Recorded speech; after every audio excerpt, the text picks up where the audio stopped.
Dostlar selamünaleyküm. Bir süredir gündem çekmiyorduk ama bugün önemli bir şey var. Karabağ'da 30 yıldır devam eden işgal Azerbaycan'ın operasyonu ile bitirildi. Hem bu operasyon sürecinde hem de sonrasında Türkiye Azerbaycan'la hep ortak hareket etti. Birlikte adımlar attık, birlikte kararlar aldık. Ama dün farklı bir şey oldu. Azerbaycan Cumhurbaşkanı ile Ermenistan Başbakanı ABD'de bir zirvede bir araya geldiler ve nihai barış anlaşmasını imzaladılar. Bu tören bu bölgede her şeyin temelden değişeceğini gösteren törendi. Yani Azerbaycan'la Ermenistan arasında imzalanan bir anlaşmanın çok ötesinde bir anlaşmaydı bu. Ama bir şey vardı ki bu anlaşmada Türkiye'nin adı bile geçmedi. Daha da önemlisi Zengezur Koridoru ABD'ye kiralandı. Zengezur Koridoru'nun önemini filan daha önce defalarca konuşmuştuk. Türkiye'nin Kafkaslarla olan bağını bu koridor kuracaktı. Yani hem Türkiye hem Azerbaycan hem diğer Türk devletleri için bu koridor çok önemliydi. Haliyle herkesin kafası karıştı. Karabağ'da kazanılan zafer ABD'ye peşkeş mi çekildi? Zengezur Koridoru'nu kaptırdık mı şeklinde sorular geldi. Bunlar haklı sorulardı, o yüzden bugün bu meseleyi enine boyuna konuşalım.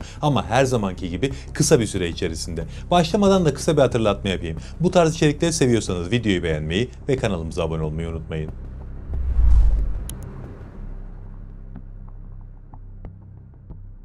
Şimdi öncelikle bu yaşanan yeni gelişmeyi iki açıdan ele alalım. Yani iki soruyu cevaplayalım, sırayla gidelim. Birincisi, buradaki barışı neden ABD gerçekleştirmiş oldu? İkincisi de Zengezur Koridoru için böyle bir adım neden atıldı? Burası ABD'ye peşkeş mi çekildi yoksa burada bir diplomatik kurgu mu var? Sorulara başlamadan önce de şunu net şekilde belirtmek gerekiyor. Dün genel olarak sosyal medyadaki yorumlara baktığımda şöyle bir şey gördüm. Azerbaycan Türkiye'yi sattı, ortada bıraktı. Yani buna göre Azerbaycan Türkiye'den habersiz şekilde gitti, ABD'ye yanaştı ve daha net söylemek gerekirse Türkiye'yi sırtından vurdu. Bu doğru mu? Elbette doğru değil. Türkiye ile Azerbaycan arasındaki iletişimi bilenler zaten böyle bir ihtimal olmadığını bilirler. Ama daha da önemlisi iki açıdan baktığımızda zaten Türkiye'nin meseleden haberdar olduğunu görebiliyoruz. Birincisi, bu anlaşmada Zengezur Koridoru ile ilgili alınan karar zaten çok da sürpriz olmadığı işin açığı. Bundan tam bir ay önce ABD'nin Türkiye Büyükelçisi Zengezur Koridoru'nun Ermenistan'daki kısmının 100 yıllığına ABD'ye verilmesini ve iki ülkenin bu yolu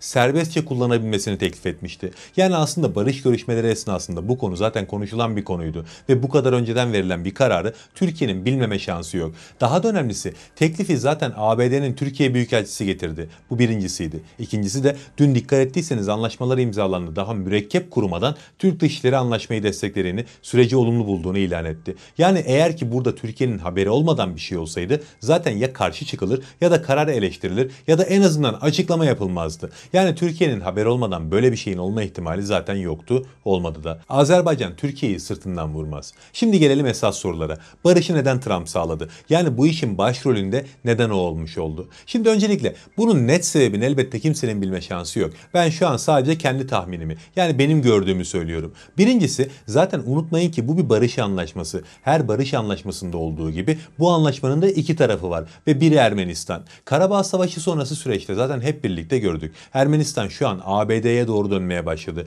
Yani Rusya'yı sırtından atıyor. ABD ile müttefik olmaya çalışıyor. Yani yönünü batıya döndü. Haliyle ABD'nin barış anlaşmasını yürütmesini onlar da talep etmiş olabilirler. Ama daha da önemlisi, burada Bakü ile Ankara'nın yaptığı bir jest söz konusu. Bakın, Trump dünyaya barışı getiren adam olma hayalleri yaşıyor. Uyguladığı politikanın merkezinde hep bu var. Her yerde barışı getiren o olsun istiyor. Zaten seçim sürecinde de hep bunu vaat etti insanlara. Sürekli savaşları ben bitireceğim diyerek geldi ve bir önceki yönetimi savaşları çıkaran yönetim olmakla suçladı. ABD de bu sayede ciddi oy aldı. Dünyanın başka yerlerinde çıkan savaşlar ABD seçmeninin çok umurunda değil elbette. Ama bunların ABD'ye olan maddi yükünün farkındalar. O yüzden onlar da bitsin istiyorlar. Neyse, Trump böyle bir vaatle geldikten sonra aslında söylediği şeyleri gerçekleştiremedi. Mesela Gazze'de başarısız oldu. İran savaşını engelleyemedi. Onlar açısından daha da önemlisi, Rusya-Ukrayna savaşında bir adım yol kat edemedi. Afrika'da, Asya'da filan birkaç küçük çaplı çatışmayı bitirebildi sadece. Böyle olunca yazmak istediği başarı hikayesi yarım kalmış oldu.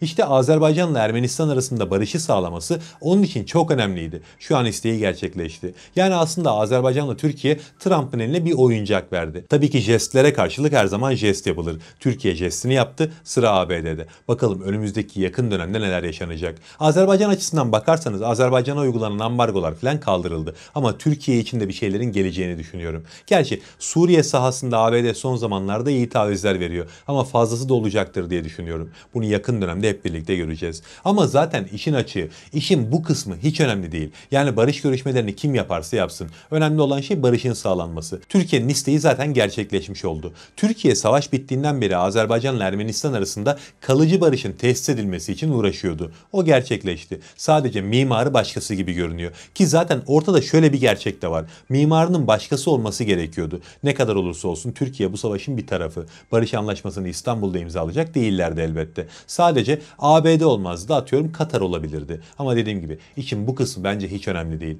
Bence önemli olan başlık sadece Zengezur koridoru. Zengezur Türkiye içinde, Türk dünyası içinde çok önemli bir proje. Hatta Karabağ Savaşı'nın geri alınan topraklar dışındaki en büyük ve en önemli kazanımı bu koridordu. Ama şimdi burayı ABD aldı gibi görünüyor. Burası ABD'ye peşkeş mi çekildi? Türkiye Zengezur konusunda sırtından mı vuruldu? Yoksa burada çok büyük bir diplomatik başarı mı elde edildi? Aslında cevap D, yani hiçbiri. Burada çok büyük bir diplomatik zafer kazanıldığını iddia etmek de mantıksız, oranın peşkeş çekildiğini iddia etmekte. İkisi de sadece aşırı uç yorumlar olarak görülebilir. Burada hayatın gerçekleri vardı ve o gerçeklerle yüzleşildi. Mecbur kalınan oldu yani. Biz Zengezur koridoru meselesini tek başımıza halledebileceğimizi düşündük ilk başta. Ama zaman içerisinde gördük ki bu mesele bizi bayağı bir aşıyor. Çünkü çok büyük oyuncular devreye giriyor. Öncelikle bu koridoru ilan ettiğimizden beri zaten İran'ın rahatsızlığını biliyorsunuz. Engellemek için her şeyi yapmaya hazırlar. Ama çok büyük oyuncular derken kastettiğim elbette İran değil. O basit olduğu için en başa onu aldım. Burada iki büyük engel var.